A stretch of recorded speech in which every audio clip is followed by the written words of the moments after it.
right, we'll call the meeting to order. Thank you for coming tonight. Please call the roll. Mayor Patricelli. Present. Councilman Torricello. Present. Councilwoman Beck. Present. All right, we'll ask everybody to stand. We'll say the pledge of business.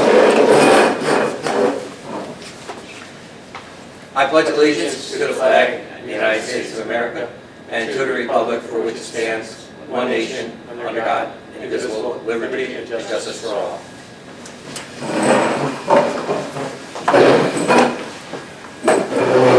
Now, maybe before I begin tonight, I'd like to ask just for a moment of silence to recognize what the poor people in the Ukraine are going through right now, and let's pray for their safety and maybe a resolution to this. So I'll ask everybody just to take a moment of silence.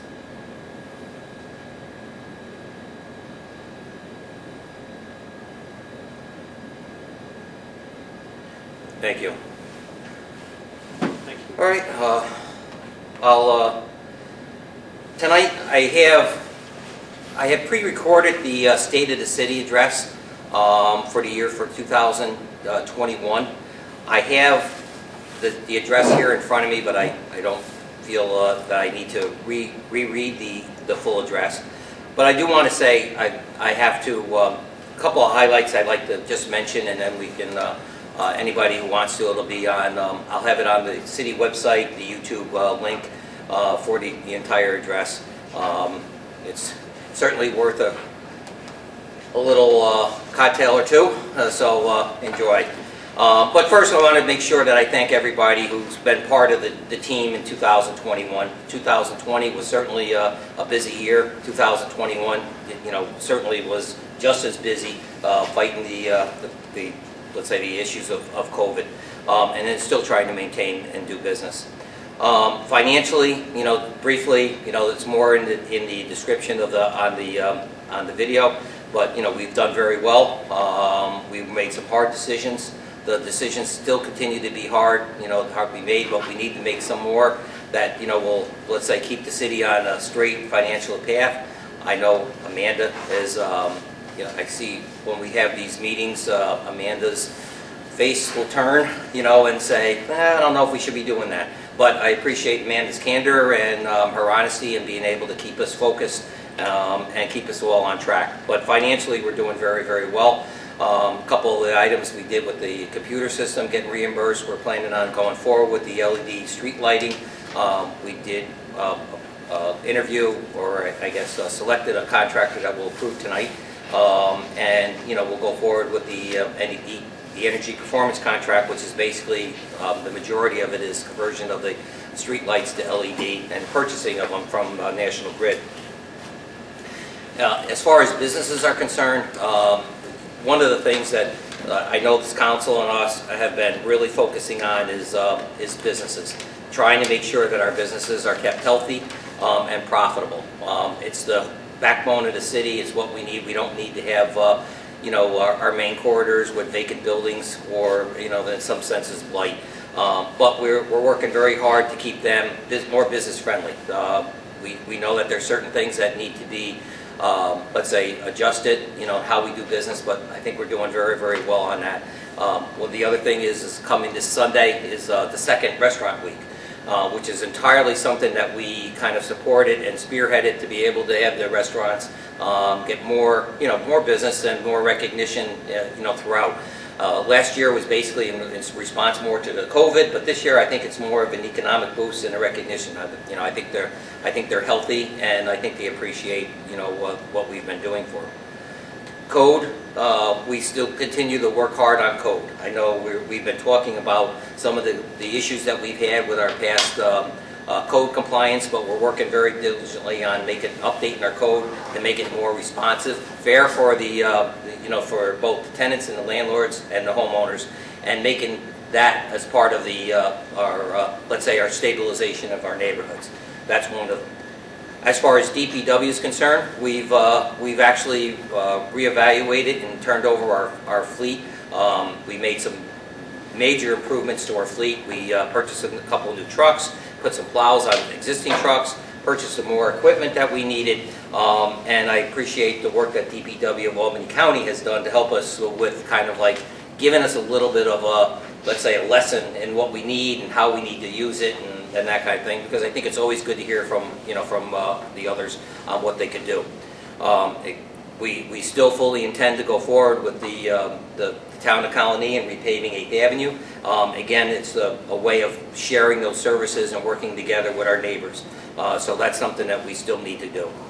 We will have a bulk day at Hudson Shores Park, an electronics recycling day, and that'll be more, let's say, more detailed when the time comes. But we plan on doing that in May.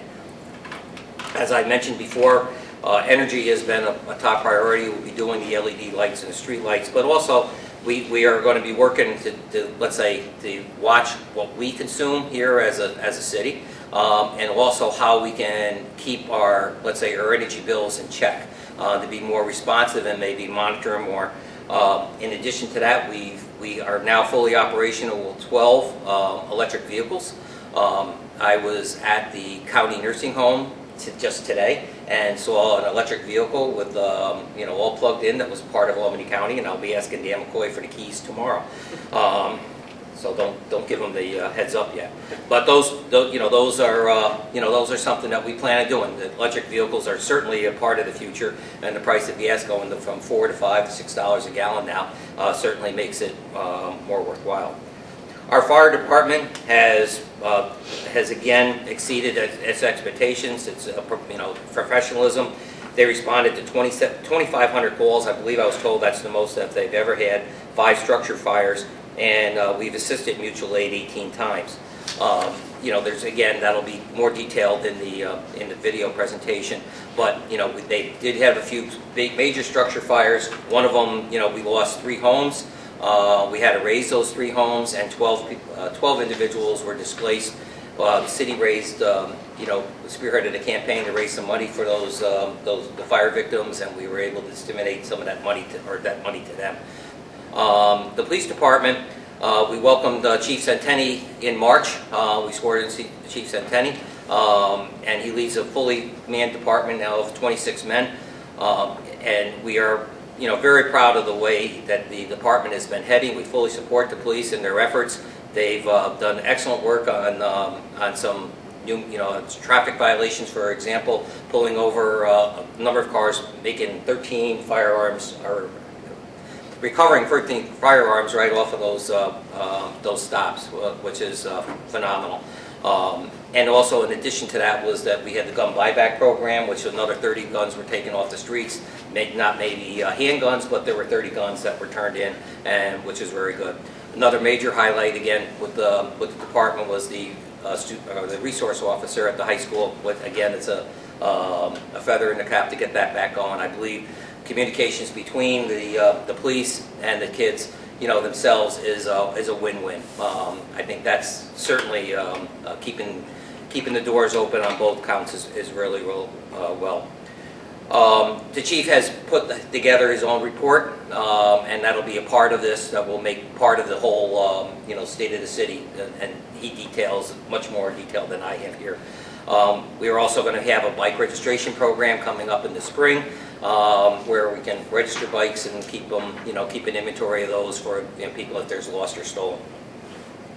Water and sewer. You'll hear a little bit about water and sewer about it, but we know that water and sewer is very important to the city residents. It's one of our biggest resources.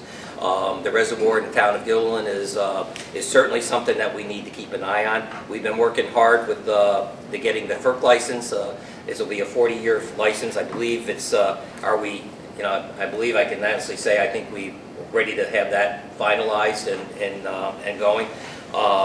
So that was a negotiation for over 2 years of hard work, and I commend Dave Dressel and Joe on getting that to this final phase. We are still in the final negotiations, or I should say, hopefully in the final steps of our tax lawsuit with the town of Gilliland. We will be looking to have that come to court and make a decision on that. One of the other things that I can honestly say was a worthwhile accomplishment was the purchase of our harvester, so that we can actually clean some of that water chestnuts out of the reservoir. So we also have a couple of grants going on with the filtration plant, the combined sewer, So those items will also be worked on this coming year. Parks, again, is something that I believe is let's say the kingpin here in the city. I don't know if you can have a city and a community and enjoy a community unless you have parks, and parks that people can actually go to and enjoy.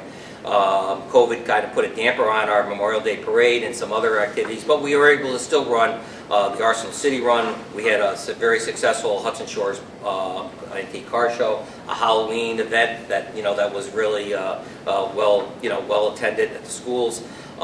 We gathered at the Arsenal or at the Elks Club for a 9/11 ceremony.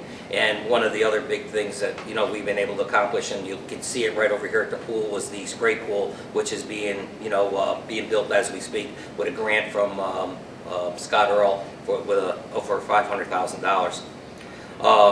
The Watervliet Charitable Foundation gave us a considerable a gift on giving us the money for the let's say Memorial Bell Park, which I think is it's a focal point now. People coming and going out of the city and seeing the Memorial Park and looking at that and having that stand out, and it's a beautiful memorial to our commitment or our part in the Industrial Revolution here in the city.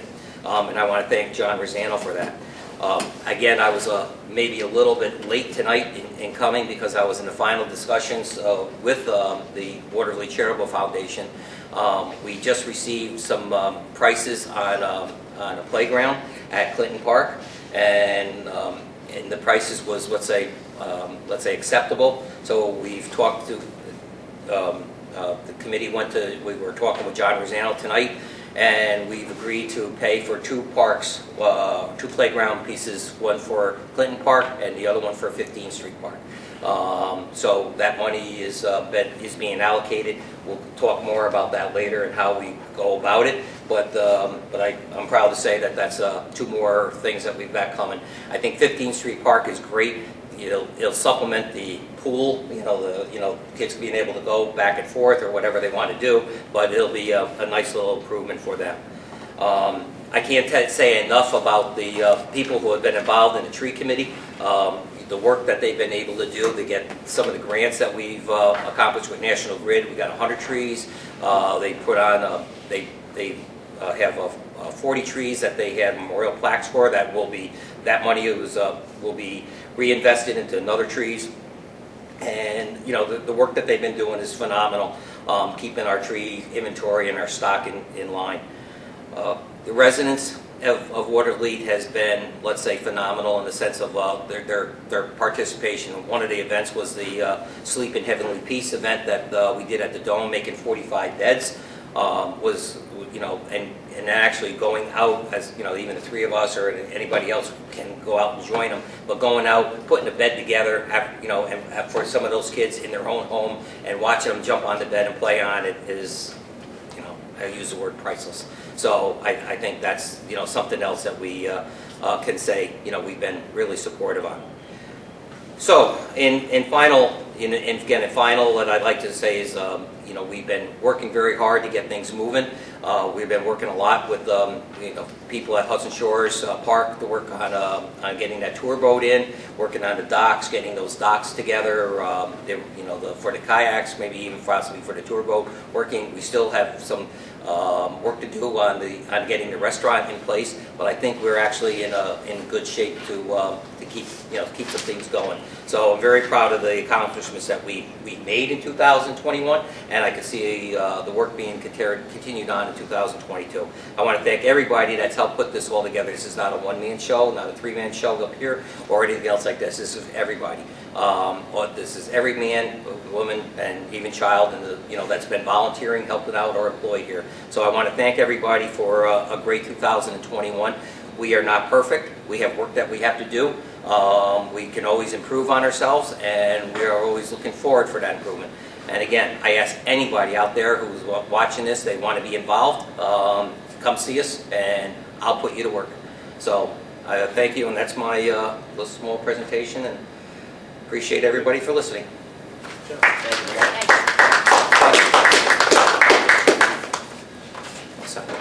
All right. After that, I'll we'll go into reports of officers and committees. Joe? Thank you, Mayor. I have with me tonight Dave Gressel, who heads our water department for the city of Watervliet. You have received a letter from myself that we penned together with the department, the Albany County Department of Health, regarding the trihalomethanes, the levels within our water system. I asked Dave here tonight if you have any questions as to how we got here and what our plan is to move forward with it. The impact right now, as the testing has been done, is in the Fenimore Trace and Highland area. Also includes portions of Hillside Drive. Hillside Drive. It was So, one. I'll have Dave. Just speak loud, Dave, so that we could, Okay. at least if it's being recorded, we can hear it. Yeah. I don't know if you want to start with questions or. One of the reasons we're here is because the level went over a weighted average over 4 testing periods. 80 is the number, correct, David? Yep. And then we hit at 82 during this last with the summary, the weighted average, whereby we then were in contact with Department of Health. We drafted a letter to go out to all the residents affected with some of our corrective actions. This is the first time it's happened in, 7 years, I think it was, or 6 years? 6 or 7 years ago. Dave, why don't you explain what they are and what causes them? So trihalomethanes and HAA5s is kind of another part of it. Speak louder, David. Okay. Trihalomethanes and HAA5s are a disinfectant byproduct that's considered contaminant by Department of Health. We do testing every quarter at 2 locations in the city that was predetermined by Department of Health. One of them is Fenimore Trace Apartments, and the other one is Brotherhood, the Little League Park. So I do, like I said, I do quarterly testing.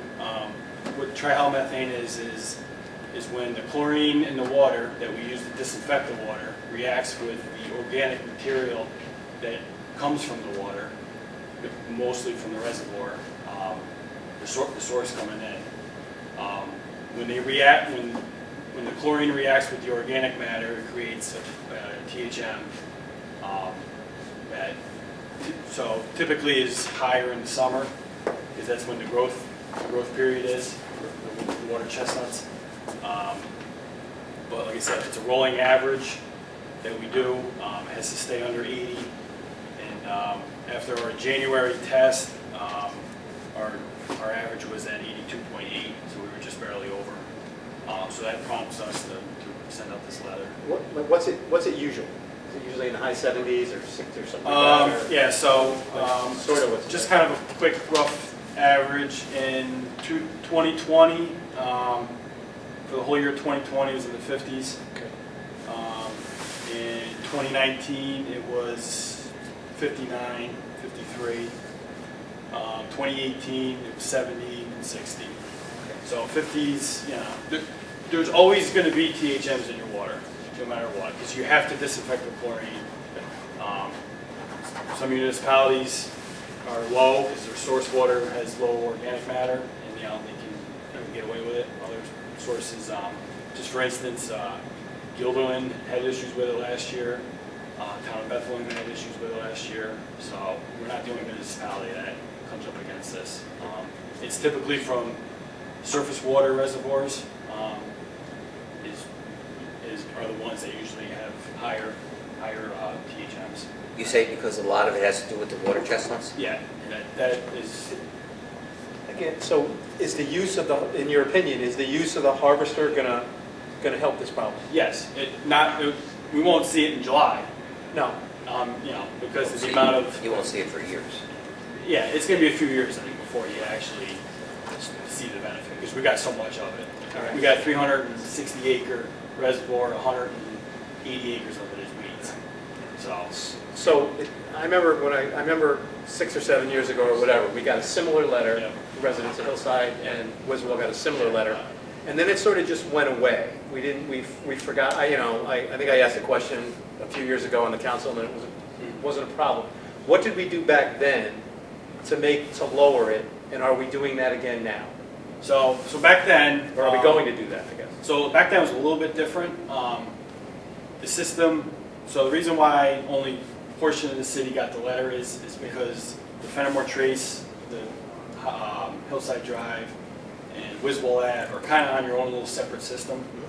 There's a pump station that pumps, it's kind of a closed loop system. Yep. So the water in that portion of the city doesn't intertwine with the rest of the city once it goes through the pump station, and that's what tested high. So back 7 years ago, the pump station, we had an older pump station that was there that pumped up to the tank, the big tank on 19th Street, Right. behind the apartments. Right. The THMs tend to be higher when water is stagnant and it sits for a while, and it gives the chlorine time to react with the organics, and will tend to cause higher THMs. So 3 or 4 years ago. So when we first had the issue, when the tank was still in service, we put a mixer in the tank to help agitate the water, Right. to keep it fresher, and that it seemed to help a little bit. A lot of weather has a lot to do with this. You get a hot, long summer, long growth period into October. The weeds will stay growing longer, which gives you more organic matter. So that summer might have been a long growing season, like last year was. We had a lot of rain. We had a lot of, into the fall. But 4 years ago, we were looking at painting the tank. It was going to cost way more to paint the tank than what we ended up doing is we put a new pump station in that bypasses the tank. It's basically an on-demand pump station that services the same area. The hope was that it would keep the water circulating a little bit more. It's not sitting in a tank as long as being kind of like an on-demand type thing. Fortunately, this past year, All right, so first of all, I want to thank Dave too, because when we got this letter, I immediately reached out to the general manager, and Dave called me back instantly and gave me a crash course in TNCs, whatever. So, okay, so what are we going to do now? I mean, is the answer just wait and hope it goes down, or is the city or something? We have to be proactive in some respects. Yeah. Do something. Yep. To help. Yeah. So help try to relieve it. So what are we going to do? in the letter, I talk about the we do. It's kind of a long-term thing, but it's definitely something that will be improving our reservoir.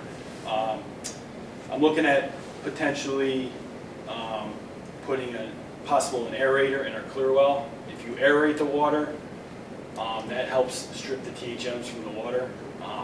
But there's got to be THMs in the clear well, which is at the filter plant. So I've been doing some testing on that to see if we're having an issue at the plant, and then when it goes out in the system, it gets worse. If we can help the issue at the plant, it won't be as worse downstream. I just took some samples this week. Great. I'll see what that looks like. I'm looking into maybe look at changing some chemical procedures or something. The letter was great. The letter didn't scare you, because the letter said, look, it's not an immediate emergency, Right. but these are things that absolutely have to be addressed. Oh yeah. And so Trust me, I don't want this to happen. No, but I'm glad to know that they were not just going to kind of sit back and wait for the weather. Maybe the weather is going to get better, maybe the climate's going to change, maybe this, whatever. That we need to be doing something proactive to, to solve. I'm looking at maybe doing something to the service reservoir, which is in between our main reservoir. Great.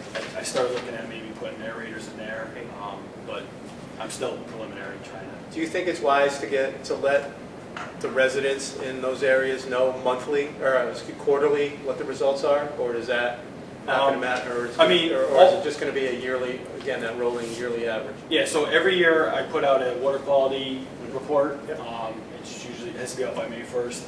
Last year's isn't out yet. I'm actually in the process of putting it together. It has all our sampling data. And it has these samples on it from the previous year. Great. And then it basically explains all the sampling. It won't have this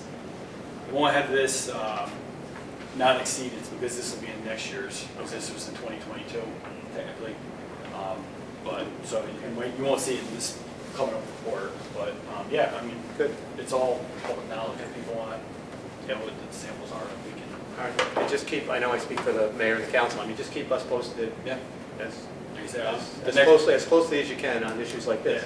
the next sampling's in April, you know, and again, it's gonna be kind of a balancing act, but, Yeah. you know, hopefully we'll stay under. Sounds good. We talked about this a while ago, even last year, I think. Yeah. About the rolling average, Yeah. and actually thought it might be an issue at some point, Yeah, so. last summer we had some, was a high Yeah. summer, so. I know. Did the other community, you said Colony had an issue, Bethlehem had an issue? Gilman. Or Gilman Yeah. did they do anything different, or did they do They're- anything? Well, so they got a little bit Can we different. learn from them or whatever? Yeah, I talked Yeah. to Gilman a lot. They kind of, their system's a little bit different because they have holding tanks throughout the community. They have different zones, and Right. they got a lot of water tanks. Okay. Their system isn't quite set up like ours, and they have, as the water sits in the tank, they have issues, and they're different. So we don't really have tanks anymore. Obviously, we got to clear out the plant, which I'm looking at, but it's kind of a little bit different. Bethlehem, I know, I don't know anybody in Bethlehem, so I didn't really All right. park the play there. All So, right. Great.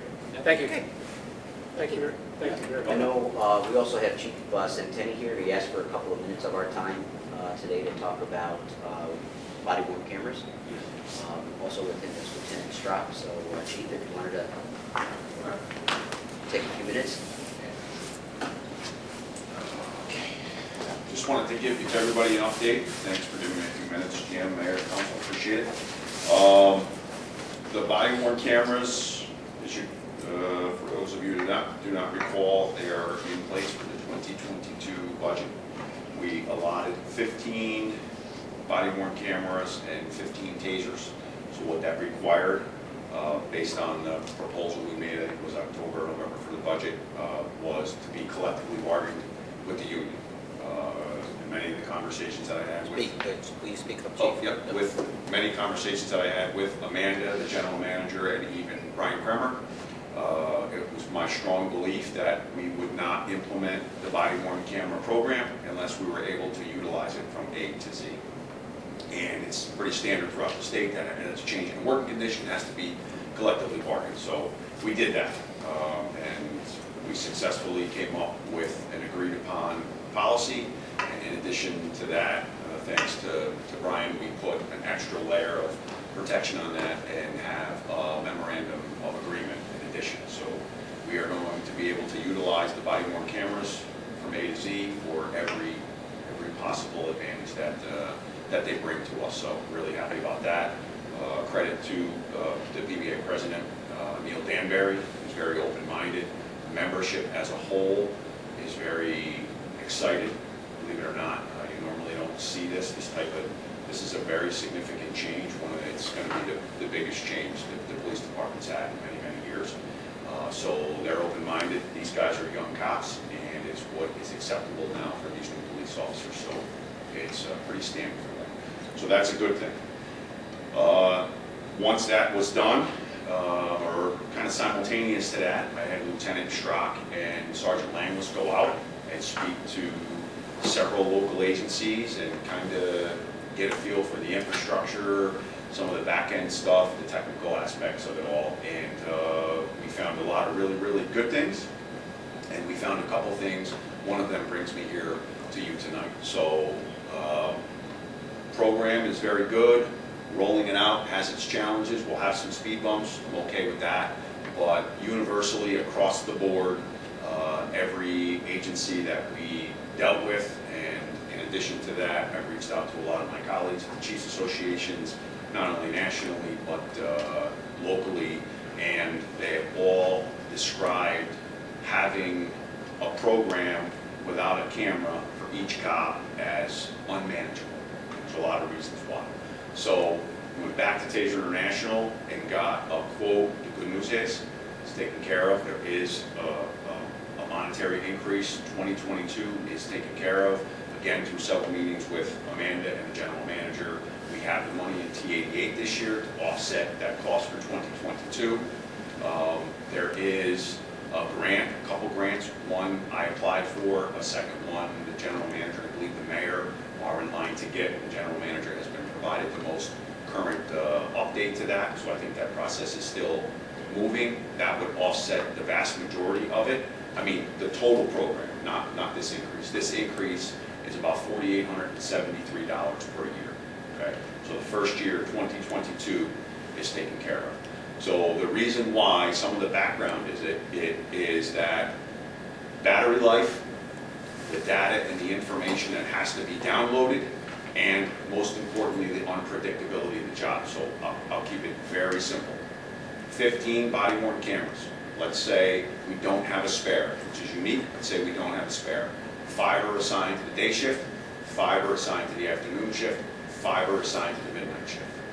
The minute we get a critical incident like we had last week, or like we're having tonight, or we have a snow removal, or we have a police officer working overtime, or we have fire and ice, or many of the other things that occur in the city, we knock that off kilter. So what I mean is that Officer A comes in on the day shift and he's assigned a camera.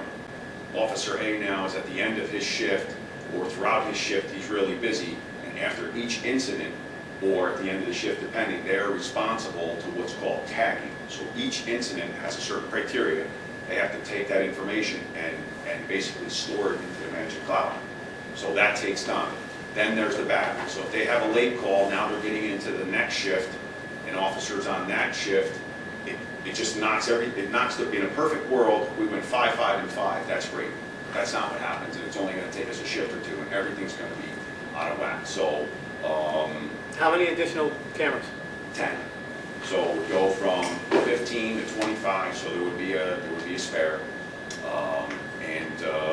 That is after research, speaking to Taser International, and like I said, a lot of other. In fact, Mechanicville started out with, I believe, a different camera system altogether, and what we're calling a shared program, and they are completely scrapping the program. It's tragic, unfortunately, and they are going to Axon, and they are going one-to-one. There is not one agency that I know of locally or throughout the country that the few that are a shared program, they are making great efforts to go one-to-one. So there are not a lot of agencies that have it, because it really, really is unmanageable. And that's the word the Lieutenant and Sergeant Landless heard throughout that entire process, is it's unmanageable. And after they got into the details, ultimately that was the bottom line on all of it. So You're talking about one camera to one man. One camera to one officer. So each officer is assigned. There's a lot of benefits to that, in addition to some of the technical stuff that I just talked about, and kind of the logistics in that. People in general, in particular, I'll speak specific to police officers because it's who I know best. When they are issued their own equipment, there certainly is an advantage to them and a sense of ownership, and they take better care of it. It's just the reality. So they feel it's theirs. You're not using the battery as much, so it really just even has a lot of advantages long term to that battery life in this particular program. So if we get 2 or 3 years into this 5-year program, and the technology changes from Axon/Taser International, we don't have to wait to the end of that 5-year. They redistribute the new ones, or any updated programs that they have, or cameras, they give them to us throughout that program. So that's my discussion for tonight in relation to how 2022 will change. Now, worst case scenario, I plan for the worst and hope for the best. Let's say the grants don't work out. I don't have any information they're not, but let's say they don't. The increase that I would be discussing for you for the next budget cycle for next year would be the $4,873. That would be the increase. So, and again, there's a few things. I'm not saying we're not going to get there. I'm hopeful about the grants, but I always like to be right up front with you, let you know exactly where we are, and update you as we get the information. But this really is going to be a big thing, and for all of us to come together and get this. Are they in order now? When are you supposed to get them? We just extended again. We signed the proposal, so it is good now until March 31st. The minute you say if this is good, we are going to start them. There's a 90-day hold off on getting them because of COVID. So that's normally their turnaround to get them to us is 2 or 3 weeks. So it's 90 days. So we are not in a perfect scenario waiting the 90 days. There's a lot of work to do in between. but even waiting those 90 days, they come out from Phoenix, Arizona, they set it up for us. We're looking at spring. So ideally, we would like to implement these before the hardcore summer months, and then we would be right on that edge if we really get going sooner than later. So I should have asked, I should know this, but what kind of training do the officers need to do before, I mean, once they get them, there's got to be a training period, right? yeah, it'll be, the training is going to be anywhere from 4 to 8 hours. Depends on agency and Axon when they come in. Basically, the tip of the spear is going to be Lieutenant Strock. He's going to be the agency administrator. So he will ultimately sit with them, and based on all of the needs and what is required for that usage, it'll come down. But pretty much across the board, you're getting agencies anywhere between 4 and 8 hours worth of training. And I got to add, in addition to this proposal, there's 15 new tasers too. So those tasers are not one-to-one, but we are also, remember we did the bundle package and put everything together, the body-worn cameras in addition to new tasers. So this is a tremendous equipment, not only implementation of the cameras, but an upgrade on technology and the tasers. So it really is it's a really positive thing. Tasers remain the same. Tasers, The number of tasers remain the the same. number of tasers remain the same. So the change is 10 additional body-worn cameras from 15 to 25 with $4,873. And they're paid for already? And 2022 is paid for. Paid for already, it sounds like we've already written the check. We haven't written the check. No, But, so when Chief referred to T88, I'm not sure if you understand what that means. It's seizure funds Sorry. that Thank the police has taken. It's just, I understand it's like a common thing. I just didn't know if you guys knew what it was. It's common for us at City Hall. Okay. So, yes, there's funds in there for this year's Difference. a difference, yeah. Well, regardless of what the funds are in there for, it could be for other things as well, but we have that money that we can use for Correct. for the 20. I think the issue is whether or not we want to go for the 1-to-1 or stay with the 15. And, I think 1-to-1 is always, would make sense, but it is $4,800 out of something that, we could use for something. Correct. So, but it is an additional amount. And specific to police. So. Yeah. Right, specific to police. Yeah. I'm totally in favor of I it. think it should have been that way. I am think it should have been That way, makes yeah. sense. I You think got it makes sense. Great. I know how we'll get more money out of you, so don't look. Thank you. I do Mayor's always got a appreciate No, it. you, I said the mayor's always got a curve. Oh, I It's all right. Kurt, Yeah, you know. got knuckleball, sliders, There's okay. everything coming at you. make sure you save those bottles and cans too. Well, we're out collecting now. So, thank you for that, I appreciate it. Are we okay then? do we have to do anything? Do we have to vote? Do we have to, I mean, No. No. We're fine. No, I right? think I think what we're doing We're is fine. making sure that we know that the commitment is going to be a little bit more ongoing, and it could be extended, and it all depends on how we get that money the Great. subsequent years. I think the whole thing is, in my view, is sort of the money, but I think it's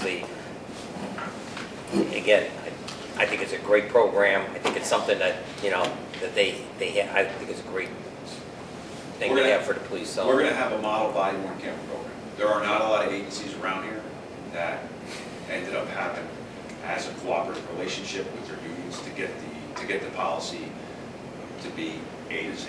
Well, thank them for us. That's Brian huge, Kremer. yes. Thank them for us for going along with it. I think it shows their support, and I think it shows our support as well. So. What'd you do? Nothing? Just No, in fairness, I take enough digs at him, I gotta give him credit. He helped us out at the 11th hour before he was going away on another vacation, so, we got Another vacation. GM got a little work out of forgetting it. that these things are finished. Well, he sent me an email at 10 o'clock at night. GM, when was the last time you got an email from Kremer at 10 o'clock at night? Always, exactly. He and I, he and Oh, I, God, responding to his 9:30. he and I, yeah, he and I laid down. Oh, I didn't know you worked that. I'll have to remember that, Brian. I'm not responding to yours. Oh, Councilman Torncello, the reason why we came here, in full disclosure, is Yeah. that myself and Amanda, the GM, got together, and we just Yeah. all agreed we wanted to be right above board with everything. I didn't want you to be surprised if none of the grants work out come September, you go, wait a minute, We appreciate it. That's why we're here. Okay. Thank you. Appreciate it. That's great. I appreciate it. So- Thank you, Chief. You got Good it. job. Thank you very And much. you got our support. Now, if you could buy just a little bit more time, I have just a few items to go over. A couple of them I knocked off because they're in tonight's agenda. Dave and I met with our lead service line replacement team the other day. We're on schedule to what we're hoping for to be a construction period of May to September. But just to bring you up to speed, we went through all the specs that we're going to go out to bid the first week of March with the anticipation that we'll bring back a contractor to award by this council on April 21st. We'll have a pre-con meeting with that contractor immediately thereafter, and then commence with the construction period for phase 2 of the lead line replacement, and that'll be from May through September completion. We have 17 applicants, actually I'm sorry, 16 applicants, one dropped out because they repaired it. And we have about $250,000 to go through. So we plan to bid this individually by the contractor with an idea of what the whole project is going to be, and then we'll determine if we do the full 16 or if we go out for a secondary phase to maybe get a few other people as well. I don't know if there's any questions on that. Our heating system has been challenging us these past few months. We've been doing a lot of meetings with Wait a minute, Joe, engineers. Joe, please be correct.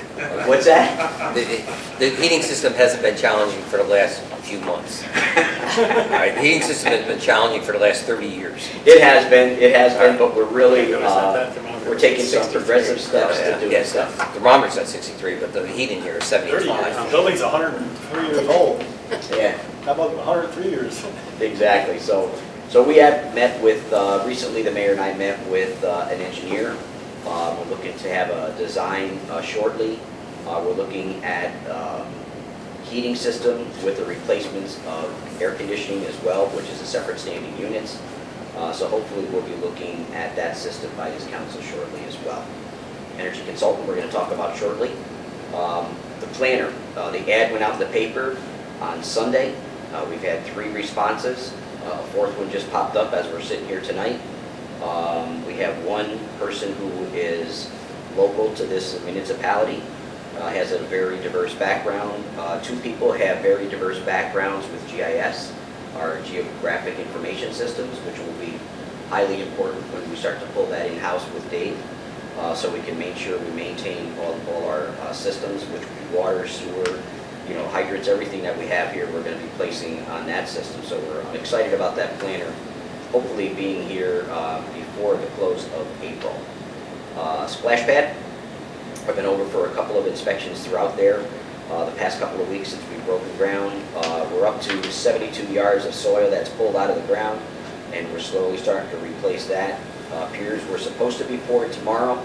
So with this snow, I'm not sure what that puts us back, but we're still on schedule to have the pads, the 2 individual splash pads, poured and turned over to the design team who will be installing that as of March 15th. So we're right on schedule there.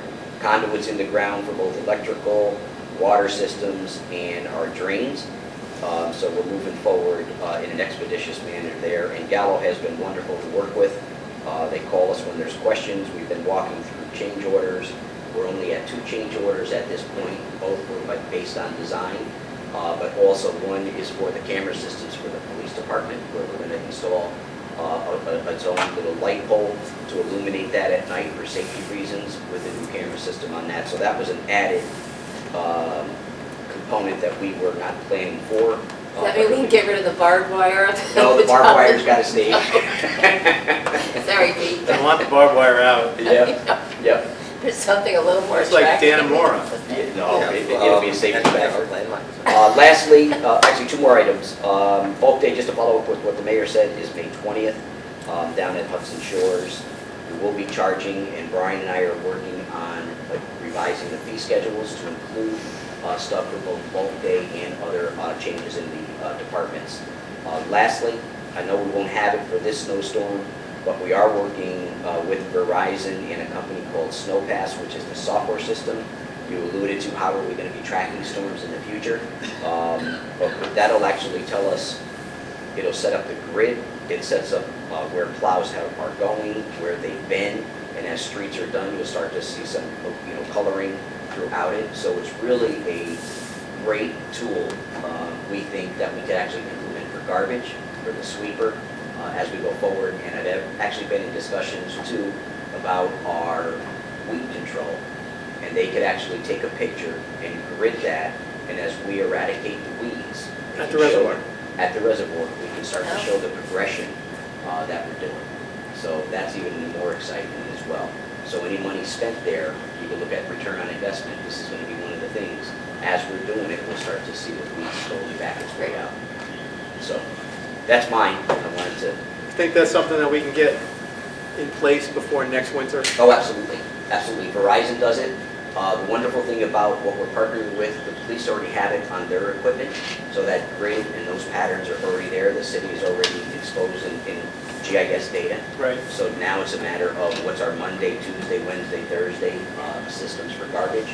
We got the whole thing, then we can start designing planning routes or plowing routes. This is to let you know where the garbage trucks are, not the residents know, right? This is actually going to be a cloud-based system where residents can go to it, not compromise the system in any way, shape, or form, but they can see where they are. That was the whole intent, to make sure that the residents, especially for sweepers or for Sweepers for in plowers, snow, yeah. for plows Yeah. as well. If they're in one certain section, they can go to it. Not that that's going to answer all the questions. I think that's great. That's going to relieve the police of driving a half an hour ahead with a bullhorn saying, move your car, right? No, I don't Or think that'll, there's- I don't think that'll stop it. Yeah. And not everybody will have that. No, he said it, he said it. It's a partnership that we What still need. about, like, Just you know, what you're saying, 80-year-old yeah, but neighbors? when What's your cell number, Pete? I know, right? I think it's a great tool. I'll leave It it at is that. a- And I yes, think it it'll is. make the police's job easier. Make them push Yeah, it. it's a partnership. It's not going to eliminate it. Yeah. So that's all I have, so is any other questions there? You want to talk about SCADA? It's going to be, You want to talk a little bit about it? Yeah. it's going to, Thank you. Good night, gentlemen. See you guys. the bidding or the plans are out for the new SCADA system at the filter plant.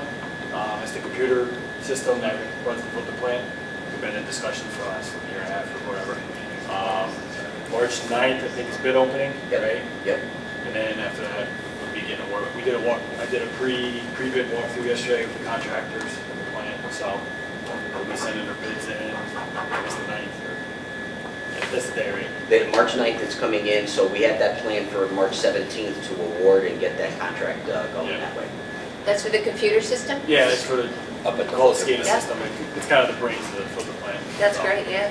It needs to be updated. Needs it, right? Yeah. Where are we with the building to house the vehicles up there? Like Waiting for that, the building lawsuit. the Yeah. 6 bay, oh, I'm sorry, it's not 6 anymore, I'm sorry. I thought it was 8. Come on now. We're waiting, right? Yeah. We're kind of We're at positioning 4. ourselves to see where we'll be after this March meeting with Gilderland, and then put it on a plan. I met with the town of Colony to expedite the process as it goes forward. I'm holding back on actually applying for it until we get the information as to what it's going to cost us better, from it. We haven't gotten that information from Jeff from Weston and Sampson. It's been a ballpark figure. I don't want to go to this board in a ballpark figure if we have to go through change orders and all that stuff yet. So until after you meet with Gilderland, is that like? No, so once it goes to the assessment review, or whoever that goes to, our So judge. Well, there'll be a trial in March, Oh, the very end of okay, that's, I was March. wondering if it had to do with the, But it okay. could, it could be a significant period of time beyond that. How about structurally? Weren't we looking at doing all kinds of things structurally up there as well? Yep, that's the $3 million grant. Yeah. Actually, part of the SCADA is going to fall under that. Is it part of it? Yeah, Weston Sampson's been putting some stuff together. There's gonna be kind of different phases of that.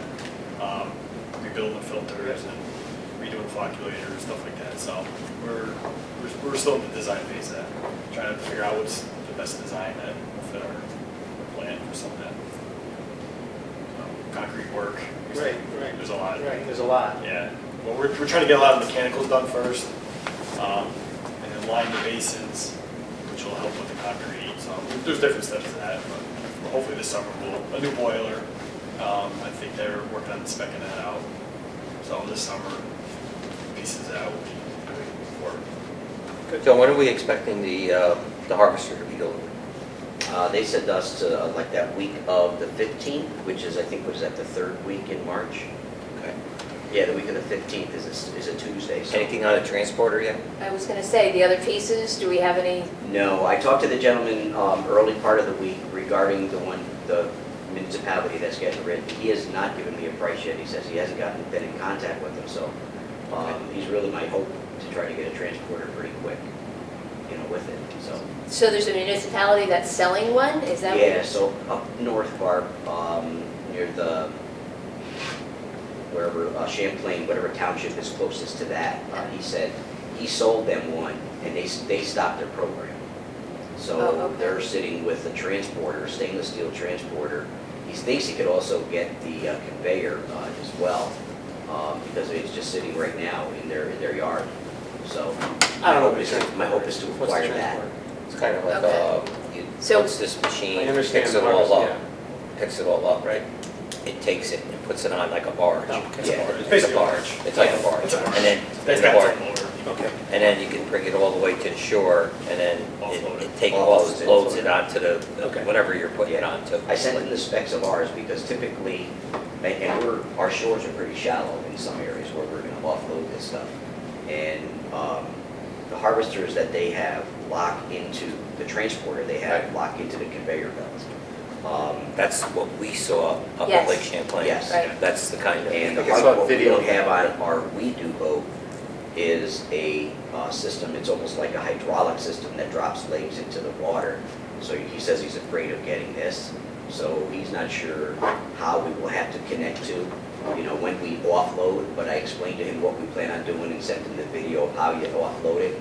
He thinks he could make it work, so Okay, because without those pieces, it's really not, I mean, it's not feasible. right, and that was a, It's not efficient. right, right, so that was, Efficiency is what we're looking for. 'cause Yes. We have so much of it. that was a concern, so, okay.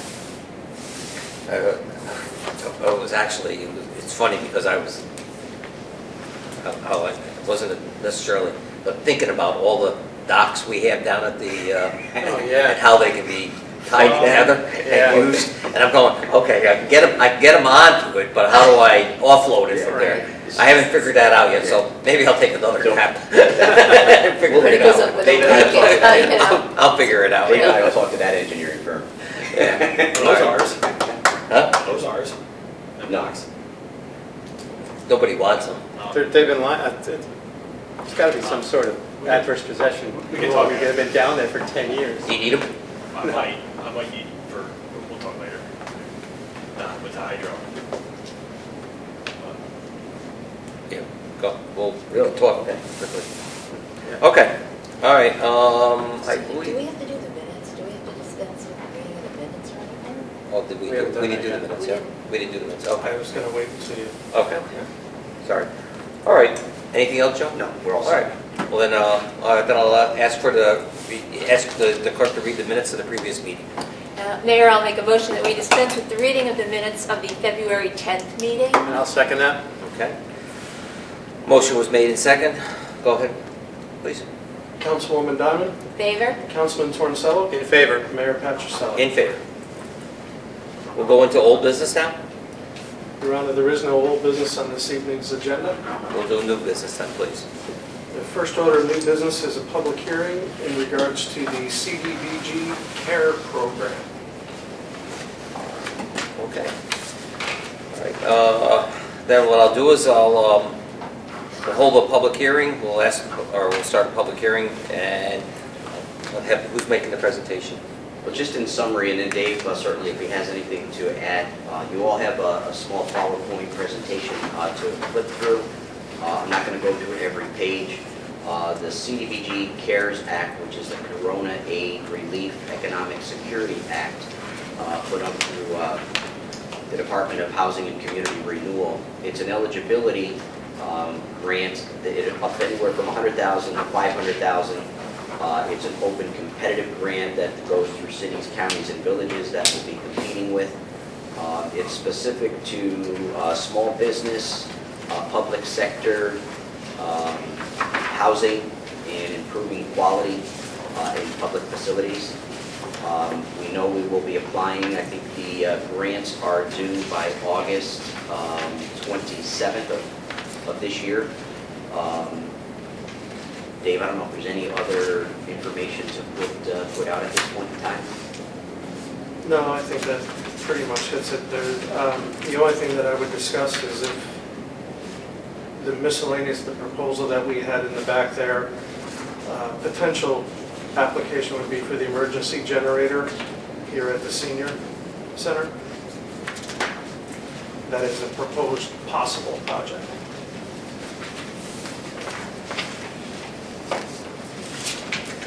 And the reason for that is that we, as a city, really do not have a facility in an event of emergency for, that would have a generator on it to house or hold people for a short period of time. There really isn't any other facility. We have some backup generators for maybe the offices or like the firehouse, but that's about it. But there isn't any other, let's say, facility except for we put them in at the Housing Authority a few years ago for the community rooms.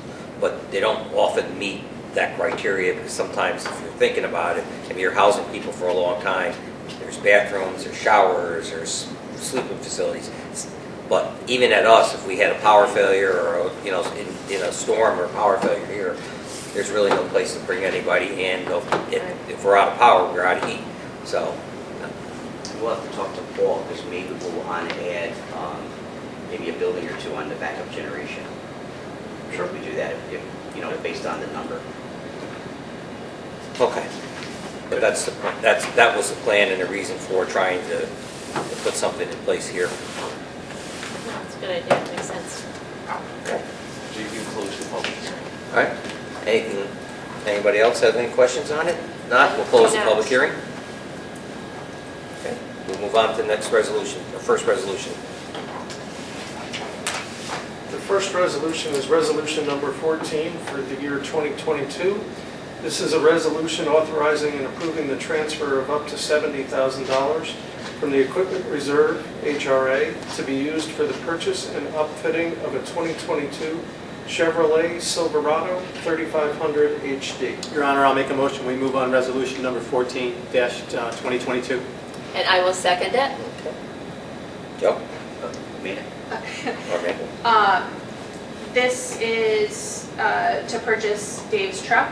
And we were discussing last year if we didn't spend the money within the 2021 budget year, we were not able to purchase the truck in that 2021 year. We were going to put the money into the reserve, the equipment reserve, so that we could purchase it this year. So that's what we're going to do. And I'll give you the summary now, 14, because it'll take care of it for 19. We went out to bid twice, once in 2021, we got no bids back under OGS Marketplace. We tried that again by making some changes suggested by the the local Chevy dealer, because what we were asking for is something that was well out of stock and we could never get it. That was the double-doored vehicle. We then went out again, and based on quantity and where to go, we would never get that vehicle again in this fiscal year, so we pared it down a little. Denoyer, who will award the contract to later, was able to go out and, under piggybacking, get a New York State bid, which saved us $7,800 on it. So we were still afforded state pricing, even though no one responded to that bid. So that's why, and then we're having the 70,000 not to exceed, is just in case we have to do anything to put the current plow that we have sitting in our yard on this truck, so Dave can do his facility and the reservoir area. Sounds good. All right. No other questions? Call the roll. Councilwoman Diamond, In favor? Councilman Torricello, In favor. Mayor Patricelli. In favor. Resolution number 15 for 2022 is a resolution determining that the Watervliet CDBG Housing Rehabilitation Grant Program is a Type 2 action under the New York State Environmental Quality Review Act. Mayor, I will make a motion that we move on resolution number 15 for 2022. And I'll second that. Okay. And this is part of the paperwork needed, the seeker resolution for the grant, so we finalize the contract with the state. Very good. Call the roll? Councilwoman Diamond, In favor? Councilman Torncello, In favor. Mayor Patricelli. In favor. Resolution number 16 for 2022 is a resolution designated Joseph Lasavita as certifying officer and adopting the environmental responsibility certification. Mr. Mayor, I'll make a motion that we move on resolution number 16, 2022. And I will second it. And I just need to read in the new resolution the way it reads, and I apologize for that. And it should state, a resolution designating the general manager as certifying officer responsible for all activities associated with the environmental review process for New York State CDBG project number 1210 HR 302-21. And that was based on council recommendation, so I apologize for that. And that's just certifying me as the certifying officer. Very good. Okay. Okay, call the roll? Councilwoman Diamond, In favor? Councilman Torncello, In favor. Mayor Patricelli. In favor. Resolution number 17 for 2022 is a resolution awarding a contract for the repairs to the City Hall soffit and gutter systems and authorizing Mayor Charles V. Patricelli to execute all required documents regarding same. Mayor, I will make a motion that we move on resolution number 17 for 2022. And I'll second that. So this resolution is specific to the repairs and maintenance of the gutter and the soffit system around City Hall. It had gone out to bid. We had 5 contractors bid on the project. $117,255 was the low bidder, and it went up from that point. And the highest one to bid this project was $206,708. Our architect who drew up the specs and plans witnessed the openings and suggested Gallo Corporation here at 50 Lincoln Avenue as the contractor to award the project, and that's what is here before you tonight. And they can start whenever the weather is good enough to start? Yes, and part of that's going to be, well, part of it's exterior, and is also included in there is the internal roof gutter, Oh. which is why we had Jordan's office exposed for probably 5 or 6 years. That is the So one. we're going to be snapping a line all the way from the 3rd floor to the 2nd floor, replacing it with green piping, gutter with a fern coat, connect that to, and close everything right up like it should be. Long time And coming. then we move Amanda and Jenny into that office so we can get them working collectively together. It's a long time coming is right. Yeah. And this money was part of the grant from Senator Breslau's office. Yes, and we reallocated some from a former grant as well. That's great. Very good. All right. Anything else? We'll That's call the roll. actually, that's good news. Councilwoman Diamond, In favor? Councilman Torncello, In favor. Mayor Patricelli. In favor. Resolution number 18 for the year 2022 is a resolution selecting Centrica as the energy consultant for the City of Watervliet and authorizing Mayor Charles V. Patricelli to execute all required documents regarding such activities. Your Honor, I'll make a motion that we move on resolution number 18. And for the I record will second again, the full name of that business is Centrica Business Solutions Services, Inc., located at 3 Roselle Drive in Ballston Lake, which is in your resolution. This was a no-cost award at this point as we go through the contract period, but the project is specific to streetlights. We've been after this for a couple of years as well. I know we were trying to get through before COVID hit, and we kind of sat idle. And I knew it took me a little bit of time to get back to this, but we had 2 proposals. One was from the Siemens Corporation, and the other was Centrica. I had a person on our committee to select that actually does this energy work at CDRPC, the Capital District Regional Planning Commission. And when we looked at this collectively, we were 5 points off between the 2. But the woman had worked creatively and successfully with Centrica, and Centrica, just based on the process, was the awarded one anyway as the winner. So we think we're heading in the right direction on that one. Okay. Sounds good. Well, it's been a long time coming. Another one. Not that I've been pushing for it, Margaret mentioned. It's still a long process. Together, yeah. It's a difficult process with National Grid. Yeah, Yeah, well, this is not something that tomorrow is It's- going to be. Well, the one good thing about Centric is, they actually have someone on staff who's retired from National Grid, who's involved in the conversion process with the lighting systems. So we're hoping that this brings it in to the process quicker. to expedite the process as well. yeah. That was one of the reasons why they scored a little higher too. Not Kathy Dean, is it? No. Kidding. That's generous. Okay, good. Call the roll, please.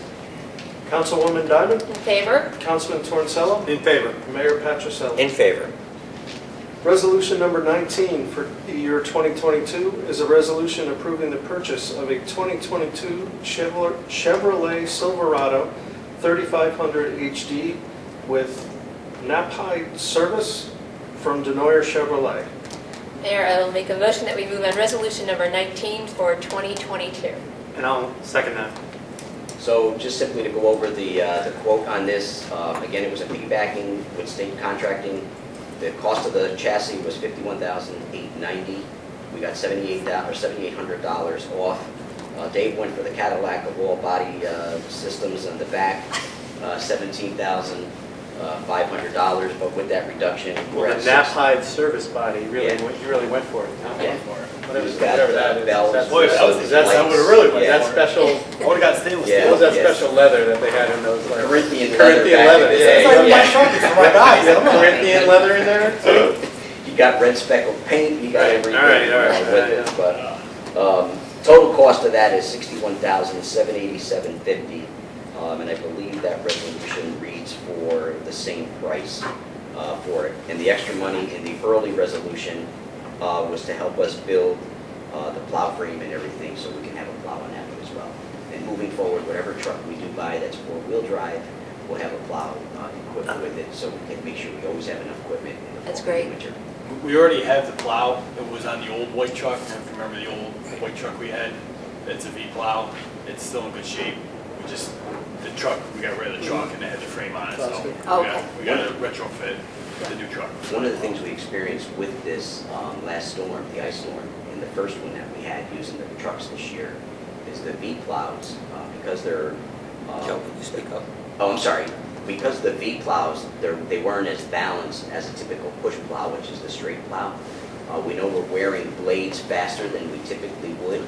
So any vehicle, we had conversation, Dave and Hank and I, to rethink the process of V plows in the futures and go back to those straight, because once it goes onto the road, you're not in an off balance, Right. if you will. So we're going to consider that going forward as well. We're already low on our V plows, which are the two small trucks. So, and that's the cutting blade at the bottom you see typically on the plow, Well, they're twice, what Hank said, they're twice as expensive. and twice as expensive to replace. They're twice as expensive and you can't flip them and reuse the Oh, backside. that's right, yeah. Yeah. So, So it calls out to the town colony, so I can talk to Matt up there to see how they're doing with their replacements and what we need. it's good to have, it's good to have a couple of them, but Yeah. the whole fleet V plows, Right. you're right, we can triple your budget in plow blades. Very good. Okay. Good. Call the roll. Councilwoman Diamond, In favor? Councilman Torncello, In favor. Mayor Patricelli. In favor. Your Honor, that concludes the new business on this evening's agenda. Anything further on appropriations to the county? Did we want to call a public hearing to use the repair reserve to fix the 19th Street light in front of Dunkin' Donuts in the Hudson Shores Park? Oh, yes, we should. If that's where we're pulling it from, we should call a public hearing for, can't do it for March 3rd because we won't be enough time to publish. So it would have to be for the March 17th. 24th. I don't think we have a meeting the 17th. Oh, I'm sorry, because I'm we looking have a at party February. I here. We don't have a apologize. meeting You're on- perfect. You're right At on. St. Patrick's Day? Yeah. Yeah, the 24th. What are we fixing? Commitments, I'd say, right? There's a light Commitments, in I'll take front of that. Dunkin' Donuts. think it's tilted or something to that effect. I actually don't know. Okay. And then there's another light in Hudson Shores Park that's not working that we need to. Is that the one that was hit? That would be not working? The one in, In front of Dunkin' Hudson Donuts, Shores? you mean? No, the one at Hudson Shores. Again, Don't smile, that I don't Amanda. know. Oh, okay. you have the top in the, No, there's a top in the. that one already got fixed. Oh, just That the- just, from the that other just day? blew off. Okay. I think that we're talking about the one down by the, under the bridge that was People hit. come to me with numbers, not the. Is that the one? Yeah, I think that's the one. I don't know. I don't, I don't know Don't anything ask about it me. either. I don't- Yeah.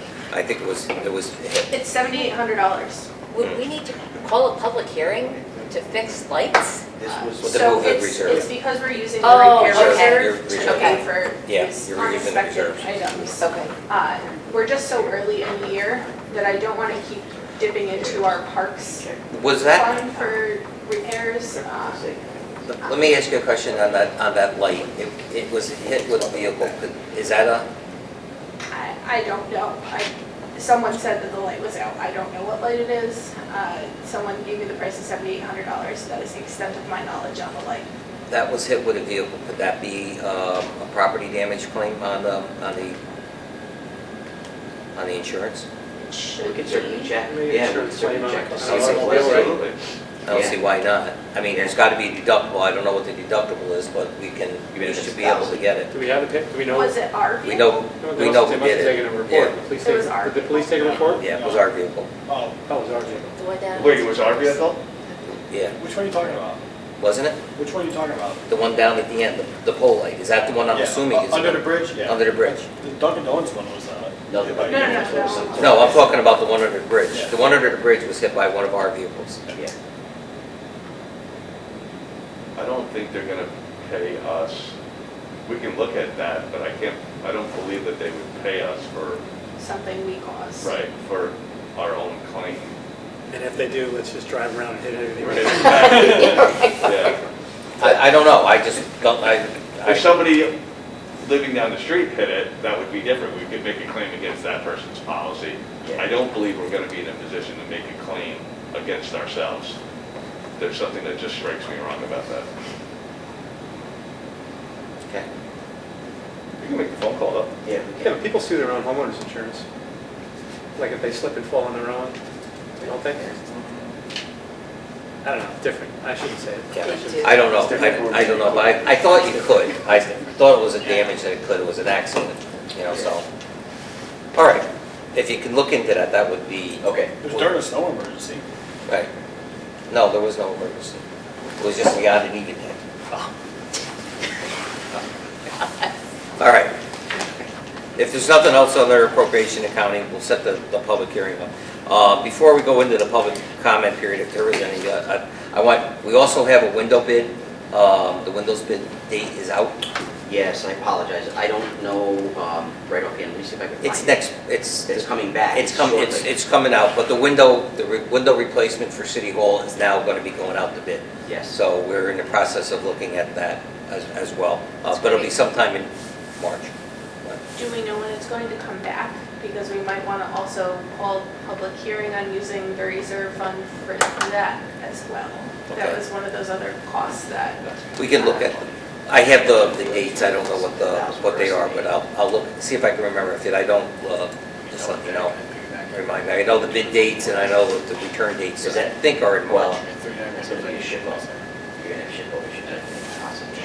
okay? Yes. A couple other small items I wanted to just mention to you is that I've met with a few people, and we're talking about a grant that's under the New York State Canal System, and that is going to work on doing some work at Hudson Shores Park with the docking system, especially for the kayak areas, and any of the work that we need to be done for there. Also some improvements that are down at the park that might be miscellaneous that we can add to the park, because I think it's a $24,000 grant, up to a $24,000 grant from New York State Canal System. So working with Lindsay on it, Paul, and we're going to pull together some work on it and then go from there on. Excellent. Is So- there a match on that? There is a match. I believe it's a 50% match. So. Which one's we're in? So it is looking at well, we don't have an idea what that is. Also, Joe and I met with the people from RPI. They are looking to restart their program for the canal, or for their crew teams.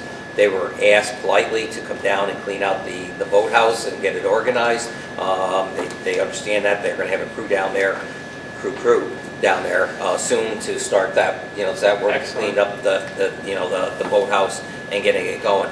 We also have been involved with that same canal system grant is got some money in it for another part that has an event part to it, component to it.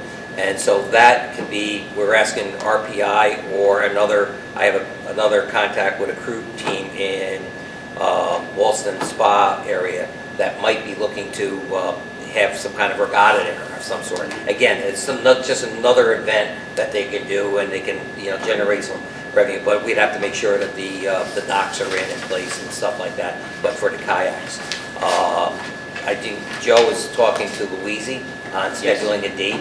But we expect those docks to be put in by the end of March or the very first week or so of April. Correct. Hopefully when Louise comes. And then RPI will pay half of the installation, or and then we pay, just I think as we normally did in the past. And I've also asked for RPI to do some other improvements that they can handle down there as well. And I think that's going to come out all right. And then one other thing is just finally is the Fire and Ice is still on for tomorrow. That's it's going to have a lot of snow. A lot of snow. It's Ambiance. it's the ambiance, absolutely. Right. It's ambiance. So, from all indications, I gotta say JP has been doing a phenomenal job in organizing it and getting some of the things done. Yes, yeah. So, I believe all the fire pits were sold. Yes. We have probably somewhere around, he told me today about, out of the 200 shirts or packages, I believe, there are about 50 left. Which might be generated more for between tomorrow and Friday night. So I think we've done very well on it. But I think it would be a great event to bring the community back together, back out of COVID. I think that's the whole intent of the whole program. So, Great. other than that, I don't think I have anything else. You gave us these? I did. Those are the copies of the 2019 and 2020 audited financial Okay. statements. While you're talking about that, has Moody's been contacted? Yes, I sent them when I got the electronic copies, These are the letters that and Trump's firm wouldn't we- give him, right? are expecting a call with them, but I do not have a scheduled date yet. Okay. And Joe, what are these?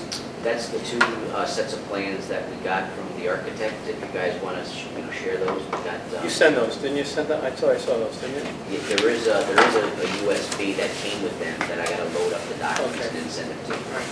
For the proposed court building, the proposed court. Oh, I thought that was for the, you said something for the work that's going to be done at City Hall, soffits and all that stuff like that. I thought you said something on that. So Yeah, is this you one had full to- set, Joe, or two full sets? There's two full sets. I have a third one for the file. I mean, I could let somebody use those, but I just want to keep one for the file. I'll share mine with you, Pete, after you look at the state of the city. It's going to be brown by the time. It could be.